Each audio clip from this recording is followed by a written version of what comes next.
కామకారో మహాప్రాజ్ఞ గురూణాం సర్వదా నఘః ఉపపన్నేషు దారేషు పుత్రేషు చ విధీయతే. తల్లి, తండ్రి, గురువు, ఈ ముగ్గురు అత్యంత గౌరవనీయమైనటువంటి వ్యక్తులు. వీళ్ళు వాళ్ళ బిడ్డల విషయంలో భృత్యులుగా, కింకరులుగా భావన చేసి వారి అభ్యున్నత కొరకు వారిని ఎక్కడ ఉంచాలని వాళ్ళు అనుకుంటారో అక్కడ ఉంచేటటువంటి అధికారం వాళ్ళకుంది. మనం ఎక్కడ ఉండాలనుకుంటున్నామో అక్కడ వాళ్ళు ఉంచాలని మనం కోరకూడదు. వాళ్ళు మననెక్కడ ఉంచుదాం అనుకున్నారో అక్కడ మనం ఉండడం మనకి శ్రేయస్కరం. అది ధర్మ సూక్ష్మం. వాళ్ళు చెప్పినది మనం వినాలి. కాబట్టి ఇప్పుడు మీ తల్లి కైకమ్మకి కానీ, నా తండ్రి దశరథ మహారాజు గారికి కానీ స్వతహాగా ఒక అధికారం ఉంది.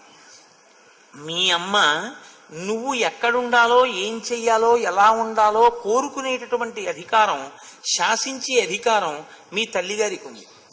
అలాగే నేనెక్కడుండాలో, ఏం చెయ్యాలో చెప్పేటటువంటి అధికారం మన తండ్రి గారికి ఉంది.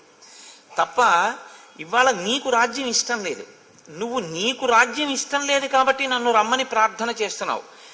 నీకు రాజ్యం ఇష్టం లేదన్నది ప్రధానమా, నిన్ను రాజ్యాల్లో తండ్రి కూర్చోపెట్టాడన్నది ప్రధానమా? నీకు రాజ్యం ఇచ్చింది ఎవరు? నువ్వు కాదు, నువ్వు పుచ్చుకోలేదు, తండ్రి ఇచ్చాడు.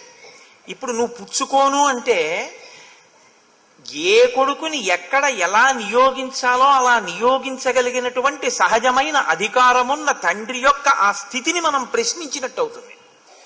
తండ్రి నిన్ను అలా పెట్టాడు, నన్ను ఇలా పెట్టాడు. నిన్ను అలా పెట్టడంలో కష్టం వచ్చింది అని నువ్వు అనకూడదు. ఎందుకో తెలుసా? వనేవా చీరవసనం సౌమ్య కృష్ణాజినాంబరం రాజ్యేవాపి మహారాజో మాం వాసగితుమీశ్వర. ఆయన నన్ను కృష్ణాజినం కట్టుకుని అరణ్యంలో ఉండమని చెప్పినా ఆయన నాకు తండ్రే. కాదు నాన్న రామ నువ్వు రాజ్యం చెయ్యి అని చెప్పినా నాకు తండ్రే. తండ్రి అంటే నన్ను ఎక్కడ, ఎందుకు, ఎలా నియోగించాలో అలా నియోగించడానికి పూర్తి స్వాతంత్ర్యము, అధికారము కలిగినటువంటి వాడు.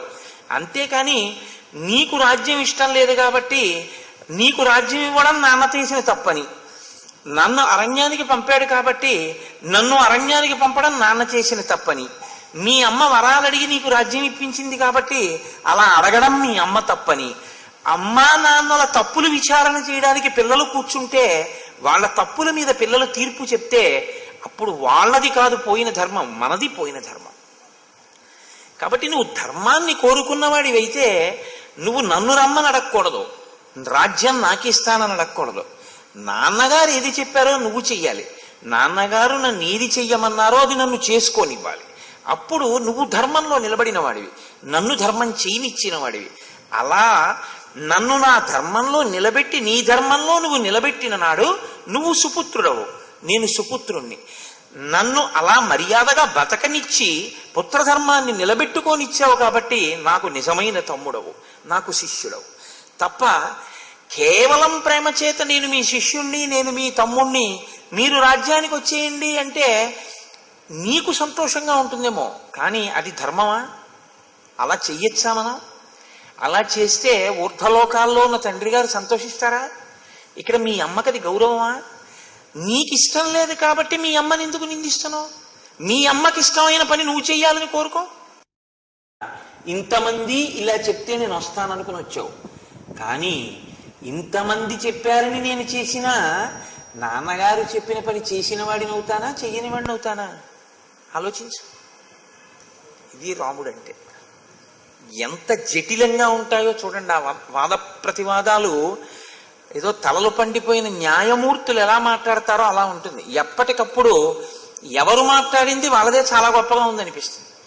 కాబట్టి ఇప్పుడు మనం ఎలా ఉండాలి అన్నదానికి ఒక ప్రమాణం ఉంది. ప్రమాణము అంటే సిద్ధాంతం. దాన్ని మనం ఆదర్శంగా స్వీకరించవలసి ఉంటుంది, గౌరవవాక్యంగా స్వీకరించవలసి ఉంటుంది.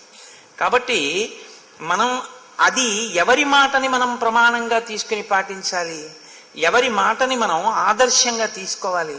ఇంకా దాన్ని మనమేం విమర్శించక్కర్లేదు, మన బుద్ధి పెట్టక్కర్లేదు, మనమేం ఆలోచన చెయ్యక్కర్లేదు అన్న విషయాన్ని ఎవరి మాట విషయంలో మనం అలా పట్టించుకోవలసి ఉంటుంది. సచ ప్రమాణం ధర్మాత్మ రాజా లోక గురుస్తవ పిత్రా దత్తం యథాభాగం ఉపభోక్తం త్వమర్హసి. నీకు చెప్పడానికైనా అధికారం ఉన్నవాడు ఒక్కడే ఉన్నాడు. ఇలా చెయ్యి అంటే అది మనకి ఉపయుక్తమా ఉపయుక్తం కాదా అని మన వైపు నుంచి ఆలోచన చెయ్యడం కాకుండా, ఎవరు చెప్తే నువ్వు చేస్తే ధర్మం అవుతుందో, ఎవరు చెప్తే నేను చేస్తే ధర్మం అవుతుందో వాడు తండ్రి ఒక్కడే. తండ్రి చెప్పినదే ధర్మం. తండ్రి గారు ఏం చెయ్యమంటే అది చెయ్యడమే పుత్రుడి ధర్మం. తండ్రి గారు చెప్పింది నాకు ఇందుకు పనికిరాదండి అని చెప్పడం పుత్రధర్మం కాదు. తండ్రికి తెలుసని భావించడం పుత్రధర్మం. కాబట్టి ఇప్పుడు తండ్రి ఏం చేశాడు? నిన్ను రాజ్యమునందు నియుక్తుణ్ణి చేశాడు. నన్ను 14 సంవత్సరములు అరణ్యవాసం చెయ్యవలసిందని ఆదేశించాడు. ఇప్పుడు ధర్మం అన్న మాటకు అర్థం ఏమిటి? నేను అరణ్యవాసం చెయ్యడం, నువ్వు రాజ్యాన్ని పాలించడం. ఇప్పుడు మన ఇద్దరికీ ప్రమాణం ఏమిటి? మీరు ఎలా చేశారు అని ఎవరైనా అడిగితే మనం ఏం చెప్పాలి? మా తండ్రి గారు చెప్పారు, మేము చేశామని చెప్పాలి తప్ప, ఇంతకు ముందు ఎప్పుడో ఏదో జరిగింది, దాన్ని మా నాన్నగారు చేయలేదు, అందుకని మా నాన్నగారికి తప్పు, అందుకని మేము ఇలా మార్చేసుకుంటున్నామని మనం అనొచ్చా? అప్పుడు మంది తప్పు, నాన్నగారిది కాదు. అంటే మనకి పనికొచ్చేటట్టుగా మనకి ఏవి ఇష్టమో అవి ఆయన నోటి వెంట వస్తే ఆయన ధర్మాత్ముడు. మనకిష్టం లేకపోయినా ఇది పిల్లలు చేస్తే మంచిది అనుకుని తండ్రి చెప్పిన నాడు ఆయన ధర్మాత్ముడు. అప్పుడు ఆయన చేసిన పని మీద నువ్వు తీర్పు చెప్పావా? ఆయన చెప్పిన పని నువ్వు చేశావా? ఏమి మాట్లాడుతున్నావు నువ్వు? అలా అడగచ్చా? అలా చెయ్యొచ్చా? కాబట్టి తండ్రి గారు మన ఇద్దరికీ ఏమి చెప్పారో అదే చేద్దాం, అది ధర్మం. అప్పుడు తండ్రి సంతోషిస్తాడు. విన్నాడు భరతుడు. ఏమంటాడు? కాబట్టి అన్నాడు, ఇప్పుడు అప్పటికి ఆ రోజు సభ పూర్తయింది, బాగా చీకటి పడిపోయింది. మరునాడు మళ్ళీ కూర్చున్నారు. వచ్చిన ప్రయోజనం ఇదని రాముడికి తెలుసు, వచ్చిన ప్రయోజనం ఇదని భరతుడికి తెలుసు, ఇన్ని లక్షల మందికి తెలుసు. మళ్ళీ ఇంతమంది కూర్చున్నారు. సాంత్వితా మామికా మాత దత్తం రాజ్యమిదం మమ తద్దదామి తవైవాహం భుంక్ష్వరాజ్యం అకంటకం. మళ్ళీ మొదలుపెట్టాడు భరతుడు. నువ్వు మా తల్లిగారుని తృప్తిపరచడం కోసమని మా తండ్రి గారు లేదా మన తండ్రి గారు రాజ్యాన్ని కైకమ్మ ద్వారా నాకు సంక్రమింపచేశారు. ఇప్పుడు నాన్నగారు చెప్పింది నువ్వు చెయ్యాలని కదా నువ్వు అన్నావు. కాబట్టి నాన్నగారు చెప్పిన ప్రకారం రాజ్యం అమ్మ వలన నాకు వచ్చింది, నేను అడగలేదన్నయ్య. ఆ మాట మీరు పట్టుకోవాలి. ఎంత చెప్పినా అది వదలడు భరతుడు. సాంత్విత మామికా మాత దత్తం రాజ్యం ఇదం మమ. కాబట్టి ఇప్పుడు రాజ్యం నాదే, నాకు వచ్చింది.